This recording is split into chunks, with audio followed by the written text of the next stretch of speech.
सहस्रशीर्षं देवं विश्वाक्षं विश्वशम्भुवं विश्वं नारायणं देवमक्षरं परमं पदम् विश्वतः परमां नित्यं विश्वन्नारायणगुं हरिम् विश्वमेवेदं पुरुषस्तद्विश्वमुपजीवति पतिं विश्वस्यात्मेश्वरगुं शाश्वतगुं शिवमच्युतं नारायणं महाज्ञेयं विश्वात्मानं परायणम्।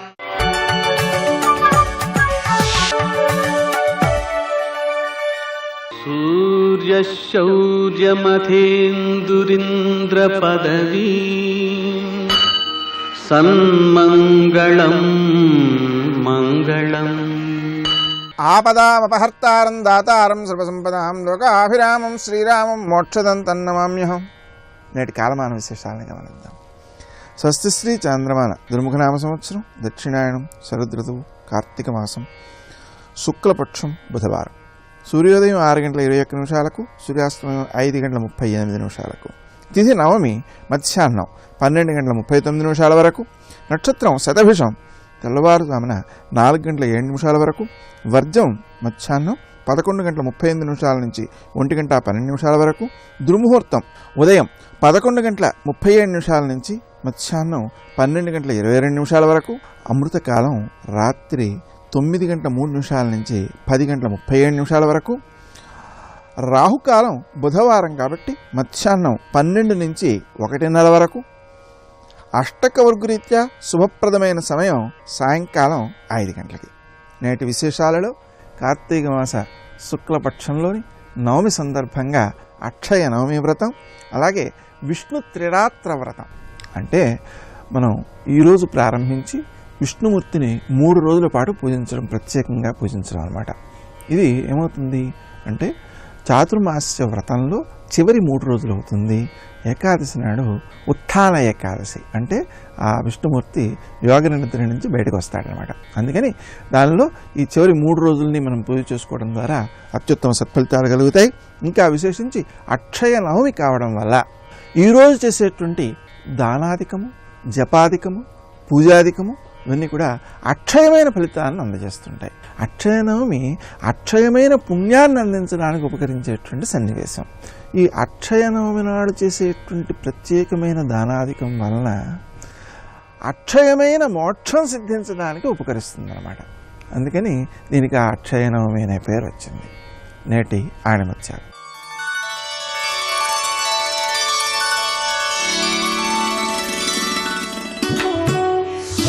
నిరాశ నిస్పృహలు లేనివాడే నిజమైన ధనవంతుడు.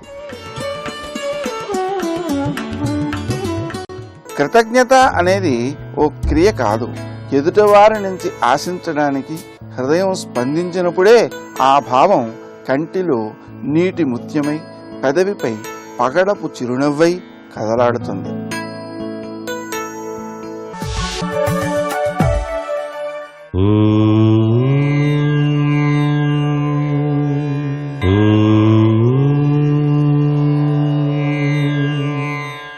ఓం నమో నారాయణాయ. ఓం నమ శివాయ. శ్రీమాత్రే నమః. కార్తీక దామోదరాయ నమః. ఈనాడు కార్తీక శుద్ధ నవమి. తప్పనిసరిగా పవిత్రవంతమైనటువంటి కార్తీక స్నానం ఆచరించినట్లయితే జన్మ జన్మాంతరాల పాపాలన్నీ పటాపంచలైపోతాయి. స్నానం చేసే ముందుగానే శివకేశవుల స్మరణ చేస్తూ, స్త్రీలు అయితే పసుపు కుంకుమ నదిలో అలా వేసి నమస్కృతాంజలి గడించాలి. అలా ఆచరించినట్లయితే నదీ స్నాన పుణ్యఫలం లభ్యపడుతుంది. నదిలో స్నానం ఆచరించేటప్పుడు కార్తీక దామోదరాయ నమః అని చెప్పేసి ధ్యానం చేసి పవిత్ర నదీ స్నానాన్ని ఆచరించిన పిదప ఒడ్డుకు వస్తూనే 3 దోసెళ్ల నీరు ఆ ఒడ్డున అలా విడవాలి. సూర్య భగవానికి అర్ఘ్యప్రదానం చేయటం, తదుపరే శివారాధన, విష్ణారాధన, మీకు ఇష్టమైనటువంటి దేవతారాధన కూడాను ఆచరించడం వల్ల జన్మజన్మాంతరాల పుణ్యఫలం మీకు లభ్యపడుతుంది అని చెప్పచ్చు. అంతేకాకుండా బ్రాహ్మణోత్తములకి కనుక నదీ తీరం వద్దనే దానాదులు కనుక నిర్వహించినట్లయితే చాలా చక్కటి శుభ ఫలితాన్ని పొందవచ్చు. ఈరోజు బ్రాహ్మణోత్తముడికి శాఖాదానం చాలా చక్కటి యోగాన్ని ప్రసాదింపజేస్తుంది. అందుచేత వివిధ రకాలైనటువంటి కూరలు, పప్పు దినుసులు, బియ్యం ఇవన్నీ కూడా విస్తట్లో ఉంచి ఆ విధంగా బ్రాహ్మణోత్తముడికి గనక దానం చేసి దక్షిణ తాంబూలాదులు సమర్పించటం చాలా చక్కటి యోగవంతమైన సత్ఫలితాన్ని పొందటానికి ఆస్కారం ఉంటుంది. విష్ణుమూర్తికి ప్రీతివంతమైనటువంటి ఆ దేవాలయ ప్రాంగణంలో దీపారాధన ఆచరించి ఉసిరికాయలు కూడాను దానంగా ఇవ్వటం చాలా విశిష్టవంతమైనటువంటి ప్రభావమే. సర్వే జనా సుఖినో భవంతు.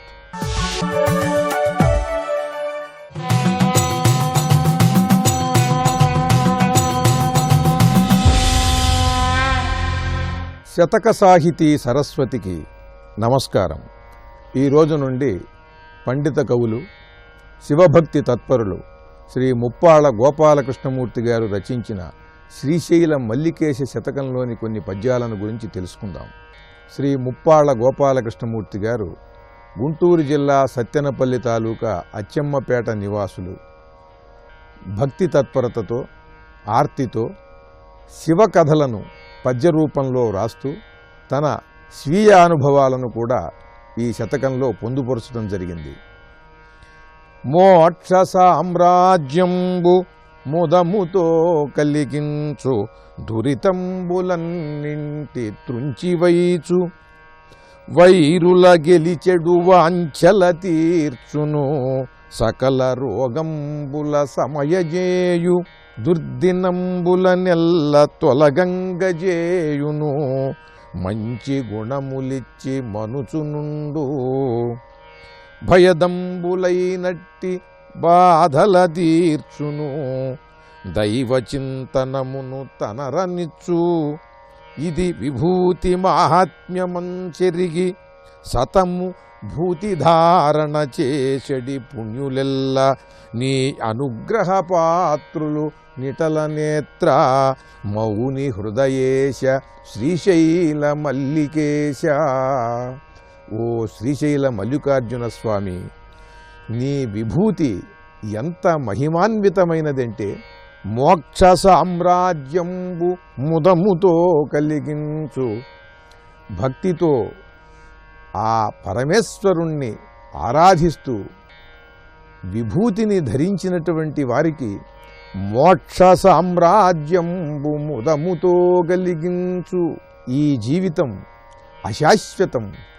ఈ జీవితంలో మనం పొందేటువంటి ఈ సుఖములు, భోగములు అన్నీ కూడా పరమేశ్వరునికి మనస్సును సమర్పిస్తే కలిగే ఆనందము, శాంతి ముందు చాలా అల్పమైనవి. మనం అనుభవించే సుఖాలు, భోగాలు అనే జ్ఞానం కలిగి చివరికి తాను ఈ భస్మమే అయిపోయేది అనేది గ్రహించి ఈ భస్మధారణం చేసినటువంటి భక్తులకు వైరాగ్య బుద్ధినిచ్చి మోక్ష సామ్రాజ్యంబు ముదముతో కలిగించు. ఈ భస్మమే, ఈ విభూతియే మోక్ష సామ్రాజ్యాన్ని ఈ భక్తులకు కలిగేలా అనుగ్రహిస్తుంది. దురితంబులన్నింటి త్రుంచివైచు.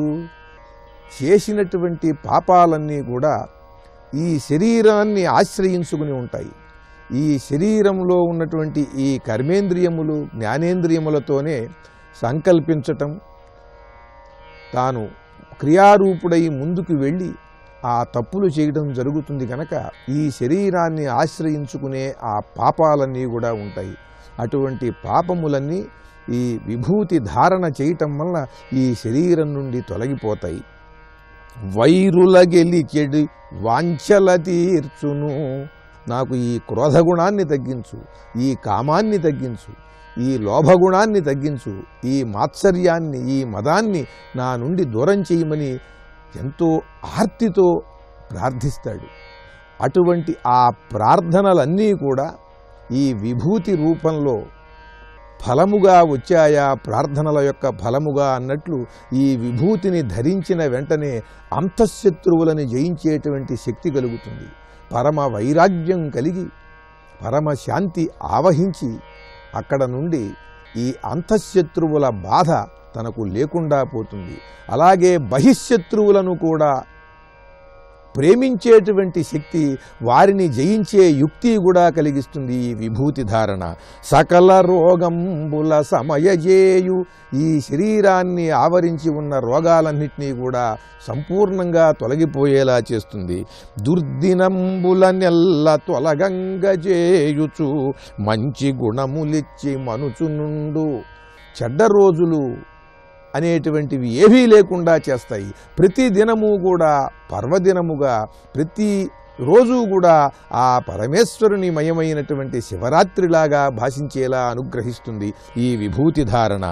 భయదంబులైనట్టి బాధల తీర్చును, భయంకరమైనటువంటి బాధలను ఆపదలను రాకుండా చేస్తుంది, ఉంటే తొలగిస్తుంది. దైవ చింతనమును తనరనిచ్చు, నిరంతరం ఆ పరమేశ్వరుని ఆరాధించేటువంటి శక్తిని, ఆ నిగ్రహమును, దీక్షను ప్రసాదిస్తుంది ఈ విభూతి ధారణ. ఇది విభూతి మాహాత్మ్యమంచెరిగి సతము భూతి ధారణ చేసెడి పుణ్యులెల్ల నీ అనుగ్రహ పాత్రులు నిటల నేత్ర. ఇది తెలుసుకుని నిరంతరం విభూతిని ధరించేటువంటి మహాత్ములందరూ కూడా నీ అనుగ్రహానికి పాత్రులవుతారు అని విభూతి మాహాత్మ్యాన్ని అద్భుతంగా ప్రస్తుతిస్తూ చక్కని పద్యరచన చేసి గొప్ప శివభక్తి శతకాన్ని మనకు అందించిన పండిత కవులు, శివభక్తి తత్పరులు శ్రీ ముప్పాళ్ల గోపాలకృష్ణమూర్తి గారి శ్రీశైల మల్లికేశ శతకంలోని మరి ఒక పద్యం గురించి రేపు ఉదయం తెలుసుకుందాం. ఓం నమః శివాయ. శివ శివ శివ అనవో మనసా, శ్రీ శివనామమే జగద్రక్ష. శివ శివ శివ అనవో మనసా, శ్రీ శివనామమే జగద్రక్ష. ఇంట్లో పూజా మందిరాన్ని ఎదురుగుండా పెట్టుకుని భగవంతుడు మిమ్మల్ని చూస్తున్నట్లుగా పెట్టుకుని పూజ చేశారనుకోండి, ఆ పూజ చేత యజమాని యొక్క తేజస్సు క్షయమైపోతుంది. ప్రతిరోజు తేజస్సు నిలబడాలి అంటే ఈశ్వరుడు మనని చూడకూడదు. ఈశ్వరుడు సాధారణంగా ఉత్తరాన్ని చూడాలి, మనం తూర్పుని చూడాలి. చూస్తే పువ్వు ఇలా వేస్తే ఇలా తిప్పాలి, కాబట్టి ఎప్పుడు ఇలా పడేస్తే ఆయన పాదాల మీద పడుతుంటుంది పువ్వు. కాబట్టి ఇటుకి చూస్తూ సింహాసనం ఉంటుంది, తూర్పుకి చూస్తూ సాధకుడు చేస్తాడు. అంతే తప్ప మన ఇష్టం వచ్చినట్టుగా ఏది పడితే అది పెట్టేసుకోవడం, మన ఇష్టం వచ్చినట్టుగా నమస్కారాలు పెట్టడం చేయకూడదు. శాస్త్రవిధిని అనుసరించి నమస్కరించాలి. అందుకని శంకరులు అంటున్నారు, అసలు శివ నీకు నమస్కారం చేయడానికి ఎక్కడ నువ్వు లేవని నేను నమస్కారం చేయను? నువ్వు అంతటా నిండి నిబిడీకృతమైపోయావు. అసలు దక్షిణామూర్తి స్తోత్రం చేస్తూ శంకరాచార్యుల వారు అంటారు, శివుడు బాహ్యంలో సాకారంగా ఉన్నప్పుడు ఎన్ని మూర్తులుగా ఉంటాడు అంటే, భూరంభంశనలో నిలోంబర మహార్నాదో హిమాంసొప్పుమాన్ ఇత్యాభాతి చరాచరాత్మకమిదం యస్యైవ మూర్ఛష్టకం నాణ్యకించన విద్యతే విమృశతాం యస్మాత్ పరస్మాద్ విభో తస్మై శ్రీగురుమూర్తయే నమయిదం శ్రీ దక్షిణామూర్తయే. ఈ భూమి అంతా కూడా శివలింగమే. అందుకే కంచిలో పృథ్వీలింగమై ఉంటాడు. నీరంతా శివలింగమే. అందుకే జంబుకేశ్వరంలో జలలింగమై ఉంటాడు. అగ్ని అంతా శివలింగమే. అరుణాచలంలో అగ్నిలింగం అవుతాడు. ఆకాశమంతా శివలింగమే. అందుకే చిదంబరంలో ఆకాశలింగం. శ్రీకాళహస్తిలో వాయులింగం, వాయువు అంతా శివలింగమే. ఇప్పుడు నేను వాయువు మధ్యలో కూర్చున్నాను అంటే నేను శివలింగంలోనే ఉన్నాను. వాయువు శివలింగం, సూర్యుడు శివలింగం, అందుకే కోణార్కలో సూర్యలింగం. చంద్రుడి శివలింగం, అందుకే సీతాకుండంలో చంద్రలింగం. లోపల యజమానుడు, నేనంటున్న యజమానుడు ఎవరున్నాడో అతను కూడా శివస్వరూపమే. అందుకే కాఠ్మండూలో యజమానలింగం. అష్టమూర్తులుగా 8 మూర్తులుగా ఉంటాడు. ఇప్పుడు ఎక్కడికి నమస్కారం చేస్తారు చెప్పండి నాకు? ఆయనకి ఎలా నమస్కారం చేస్తారు? ఈ పృథివీ శివలింగం అని నేను నమస్కారం చేశాను అనుకోండి, మరి కాళ్ళతో తొక్కుతున్నాను. అసలు ఎలా నమస్కారం చేయడం ఆయనకి?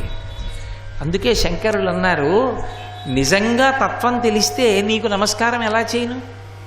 అందుకని నతిభిహి, నమస్కారం చేసి నిన్ను సంతోషపెట్టాలి అంటే నువ్వు ఏదో పరిమితంగా ఓ చోట నిలబడితే నమస్కారం చేయొచ్చు. నువ్వు పరిమితంగా ఓ చోట నిలబడ్డావా?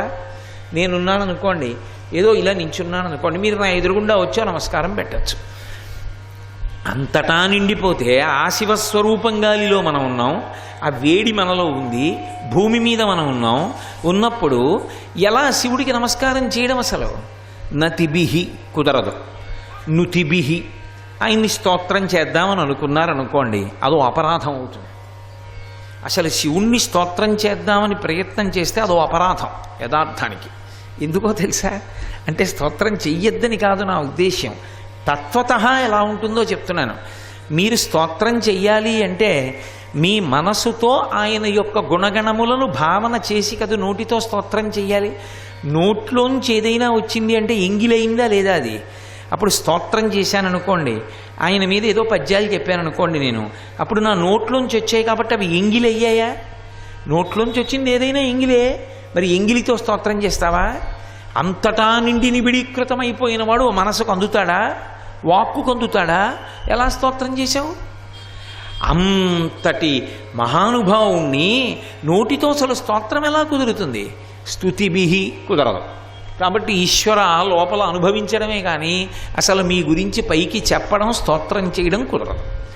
కాబట్టి ఎలా తృప్తి పొందేటట్టు చేస్తాను? చెయ్యలేను. నతిభిహి నుతిభిహి త్వమీశ పూజా విధిభిహి, మీ పూజని చేసి నేను మిమ్మల్ని సంతోషపెట్టడం అనేటటువంటిది సాధ్యమవుతుందని నేను అనుకోవట్లేదు. ఎందుకు అనుకోవట్లేదు అంటే, వందే శంభుముమాపతిం సురగురుం వందే జగత్కారణం వందే పన్నగభూషణం మృగధరం వందే పశూనాం పతిం వందే సూర్యశశాంకవన్నినయనం వందే ముకుందప్రియం వందే భక్తజనాశ్రయించ వరదం వందే శివం శంకరం. ఆయన సూర్య శశాంకవహ్ని నయనం, సూర్యుడు ఒక కన్ను, చంద్రుడు ఒక కన్ను, అగ్నిహోత్రం ఒక కన్ను. ఆయనకి తీసుకొచ్చి అక్కడ పెట్టి పూజ చేద్దామంటే సూర్యుడు, చంద్రుడు, అగ్నిహోత్రము మూడు మీ ఎదురుగుండా వెలుగుతుంటాయి. వెలుగుతుంటే ఇప్పుడు ఆయనకి దీపం ఎలా పెడతారు మీరు? ఆ సూర్యుడు ఎదురుగుండా వెలిగిపోతుంటే ఆ తేజస్సు ముందు అసలు ఒక దీపం పెట్టడం కుదురుతుందా? కుదరదు. చంద్రుడు ప్రకాశిస్తుంటే అక్కడ మీరు దీపం వెలిగించడం కుదురుతుందా?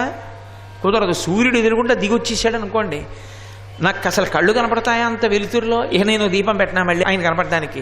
సూర్యుడే ఆయన కన్ను, చంద్రుడే ఆయన కన్ను, అగ్ని మూడో కన్ను, మళ్ళీ దీపం ఏమిటి? ఇంకా పూజ ఎక్కడి నుంచి చేయను? పైగా శంకరులే ఓ చోట చెప్పారు శివానంద లహరిలో, వస్త్రోద్ధూత విధౌ సహస్రకరత పుష్పార్చని విష్ణుత అన్నారు. శివుడంటే అంతటా నిండిపోయి ఉంటాడు. అంత నిండిపోయిన వాడికి పంచెల చాప ఎలా ఇస్తాను? ఆయనకి పంచెల చాపు ఇవ్వడం అంటే దానికి ఒక పద్ధతి ఉంటుంది. పంచెల చాపు మడత విప్పకుండా తీసుకొచ్చి పంచె పెట్టడం ఒకెత్తు, కొత్త పంచె విప్పి మెడలో వేస్తారు అంటే ధరింపచేసినట్టు. ఇప్పుడు ఆయనకి సరిపోయేంత పెద్ద పంచె తెచ్చి ఆయనకి ఇవ్వాలంటే, అంతటా నిండిపోయిన వాడికి అంత పంచి ఇవ్వాలంటే నేను ఎవరవ్వాలి? నేను సూర్యుడిని అవ్వాలి. అంతటా నిండిపోయిన చేతులుంటే, కిరణములుంటే అప్పుడు నేను ఆయనకి పంచెల చాపు ఇవ్వగలను. వస్త్రయుగ్మం సమర్పయామి ఎలా అంటారు? ఆయనకి నీళ్ళు అసలు ఎలా పోస్తారు అంత నిండిపోయినటువంటి వాడికి? కాబట్టి పూజా విధిభిహి, ఆయనకి స్తోత్రం చేయడం కుదరదు, నమస్కారం చేయడం కుదరదు. పూజా విధిభిహి, పూజ చేయడం కుదరదు. పోని ధ్యాన సమాధిభిర్న తుష్ట, ఆయన్ని ధ్యానం చేద్దామంటే ధ్యానం చేసేటప్పుడు ఏదో ఒక రూపం ఉండాలి. ఒక రూపం ఉందనుకోండి, అప్పుడు ఇదండి శివుడి రూపం, అలా ధ్యానం చేయండి అంటాం. పరమేశ్వరుడికి 63 లీలామూర్తులు ఉన్నాయి. పైగా అంతటా వ్యాపించినవాడు. ఎలా ఇప్పుడు ఆయన్ని మనసులో ఎలా ధ్యానం చేస్తావు? కాబట్టి ధ్యానానికి లొంగుతాడా? లొంగడు. మరి ధ్యానానికి లొంగనప్పుడు సమాధిలో ఎలా ప్రవేశిస్తావు అసలు? కాబట్టి ధ్యాన సమాధిభిర్న తుష్ట, మిమ్మల్ని వేటి చేత సంతృప్తి పడేటట్టు చెయ్యడం సాధ్యం కాలేదు. అలా చేసి మీరు ప్రత్యక్షం అయ్యేటట్టు, మీ దర్శనం అయ్యేటట్టు చెయ్యడం సాధ్యం కాదు. ఎందుకని? భగవంతుడి విషయంలో భగవంతుని యొక్క దర్శనం ఎందుకు లభిస్తుందంటే భగవంతుడు ప్రీతి పొందితే లభిస్తుంది తప్ప భగవంతుని ప్రీతి లేకుండా ఇది చేస్తే ఈశ్వర దర్శనం అవుతుందని లేదు శాస్త్రం. ఎక్కడా మార్గం లేదలా. ఏదో మీరు చూడండి, లౌకికంగా కూడా భగవంతుడి గురించి పూజ, సమాధి, ధ్యానము, దేవాలయ దర్శనము ఇన్ని మార్గాలు చెప్పినా ఆ మార్గంలో వెళ్ళినంత మాత్రాన దర్శనం అయిపోదు. ఆయన ప్రీతి పొందితే దర్శనం అవుతుంది. పరమేశ్వరుడి యొక్క దర్శనం పొందాలంటే పరమేశ్వరుడి ప్రీతి కారణమై ఉంటుంది.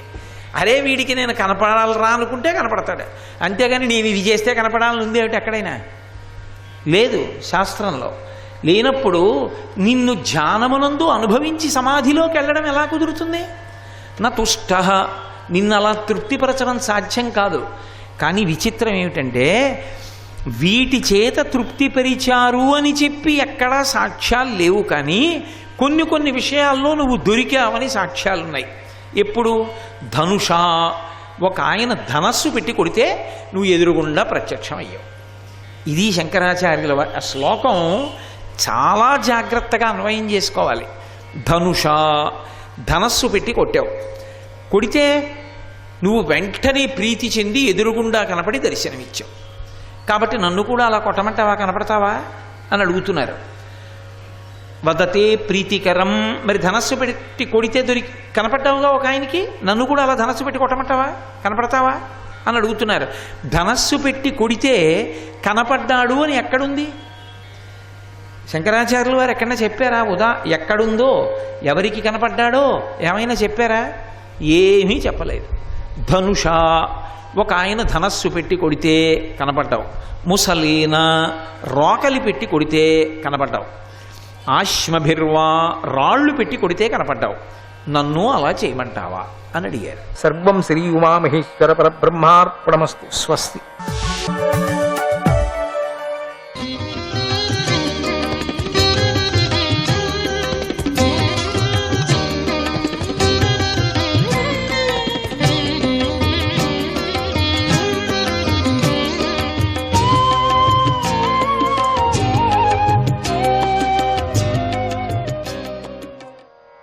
ప్రద్యుమ్నాయ నమః.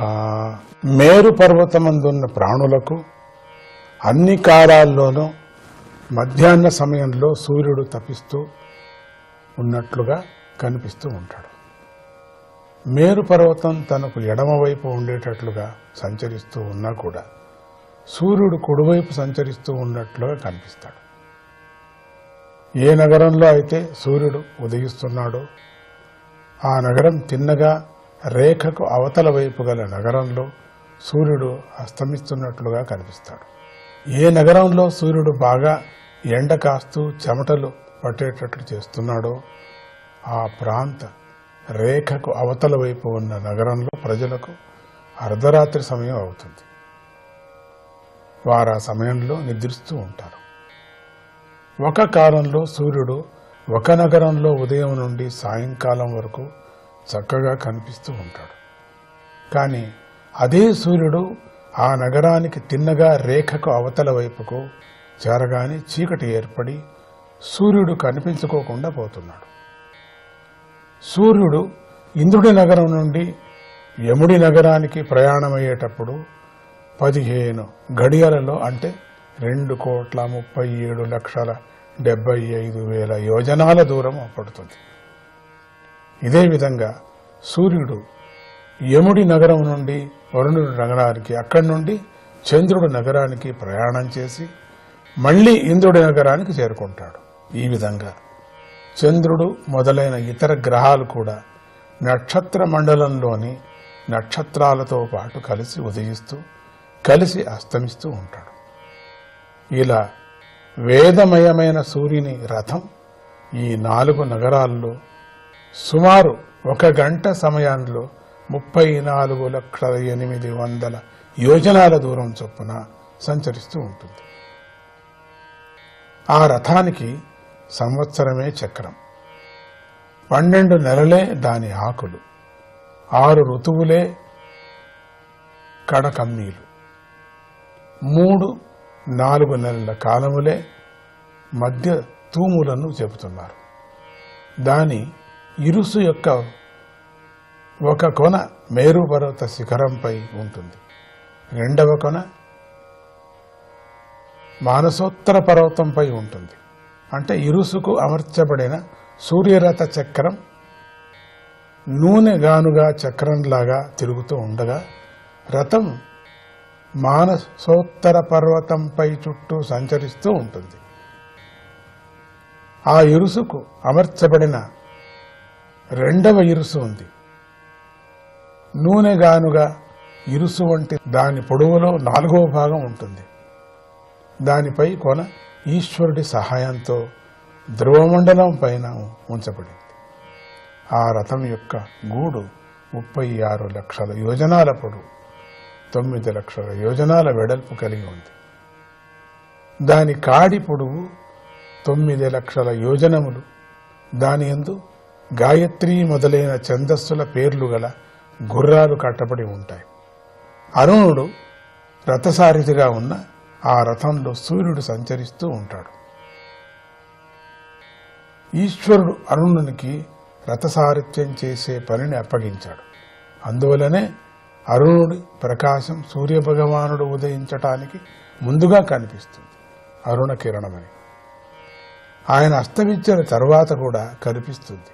అంతేకాకుండా ఈశ్వరుడి చేత 60,000 మంది వాలికిల్య మహర్షులు స్వస్తి వాచనం చేయటం కోసమని నియమించబడ్డారు. వారు సూర్యుని ఎదుట చక్కగా స్తోత్రాలు పఠిస్తూ ఉంటారు. వారు బొటన వ్రేలి కణుపు పరిమాణంలో ఉంటారు. ఇంకా మహర్షులు, గంధర్వులు, అప్సరసలు, నాగులు, యక్షులు, రాక్షసులు, దేవతలు తమ తమ భార్యలతో కలిసి ప్రతి నెలలలోనూ వేరువేరు పేర్లతో వేరువేరు పనులు చేస్తూ అనేక నామాలు గల ఆత్మస్వరూపుడైన సూర్యుడిని ఉపాసిస్తూ ఉంటారు.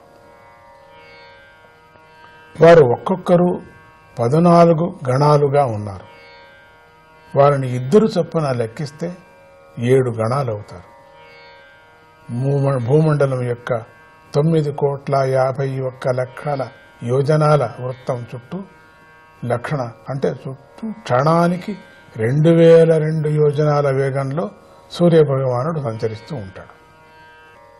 ఇంతటితో పంచమ స్కంధంలోని 21వ అధ్యాయం సమాప్తం. ఇక 22వ అధ్యాయం. ఈ అధ్యాయంలో జ్యోతిశ్చక్రము, గ్రహముల స్థితి గమనములు గురించి వర్ణించబడింది. పరీక్షణ్ మహారాజు శుకయోగిని ఇలా ప్రశ్నించాడు: యో యోగివర్య, ఈ సూర్య భగవానుడు రాసులకు ఎదురుగా ప్రయాణం చేస్తూ మేరు పర్వతం ధ్రువమండలం వరకు ఎడమవైపు ఉండేటట్లుగా చుట్టి వస్తూ ఉంటాడని, అంటే మేరు పర్వతం ధ్రువమండలం తనకు ఎడమవైపు ఉండేటట్లుగా చుట్టి వస్తూ ఉంటాడని, కానీ నిజంగా ఆయన సంచారం ఎడమవైపుకు చుట్టూ రావటం కాదని పూజ్యులైన మీరు చెప్పారు. ఈ విషయంలో సందేహంగా ఉంది. మాకు ఈ సంగతి నిస్సందేహంగా ఎలా తెలుస్తుంది అని శ్రీ శుకమహర్షి ఆ ప్రశ్నలకు గల సమాధానాన్ని స్పష్టంగా ఇలా చెప్పసాగాడు: ఓ రాజా, కాలచక్రం యొక్క గతిని నక్షత్రాలు, రాసులే నిర్ధరిస్తాయి. నారాయణుడు జగత్కారణుడు, పూర్ణుడు. ఆయనను వేదాలు, మహాత్ములు తెలుసుకోవాలని కోరుకుంటూ ఉంటారు. ఆయనే సాక్షాత్తుగా సూర్య రూపంలో ప్రత్యక్షమయ్యాడు. లోక కళ్యాణం కోసం కర్మలను శుద్ధి చేయాలనుకున్నాడు. వేదమయమైన తన కాలరూపాన్ని 12 మాసాలుగా విభజించుకున్నాడు. జీవులు అనుభవించే కర్మఫలాలకు అనుకూలంగా ఉండటం కోసం 6 ఋతువులను ఏర్పాటు చేశాడు. వేద విద్య చిన్న పెద్ద కర్మాలను, యోగ సాధనలను బోధిస్తూ ఉంటుంది కదా. వాటి ద్వారా మానవులు సూర్యనారాయణుని శ్రద్ధతో ఆరాధిస్తున్నాడు. వర్ణాశ్రమ ధర్మాలకు తేలికగా ఆచరిస్తూ మోక్షాన్ని పొందుతున్నారు. సూర్యుడు సకల ప్రాణులకు ఆత్మ. ఆయన స్వర్గలోక, భూలోకాలకు మధ్యలో అంతరిక్ష మండలంలోని కాలచక్రాన్ని పొందాడు. 12 నెలలను దాటుతున్నాడు. ఆయన దాటుకుంటూ ముందుకు సాగే రాసుల పేర్లే నెలలకు ఏర్పడ్డాయి. నెలలు సంవత్సరమనే శరీరానికి అవయవాలు వంటివి. చంద్రమానం ప్రకారం 2 పక్షాలు నెల, పితృమానం ప్రకారంగా పగలు రాత్రి కలిపి నెల, సౌరమాన ప్రకారం 2 నక్షత్రాల ఒక పాదాన్ని సూర్యుడు దాటే కాలాన్ని నెల అంటారని జ్యోతిష్కులు చెబుతున్నారు. సూర్యుడు ఈ సంవత్సర కాలం సంచరించడంలో 6వ వంతు పూర్తి చేసిన కాలానికి ఋతువు అని పేరు.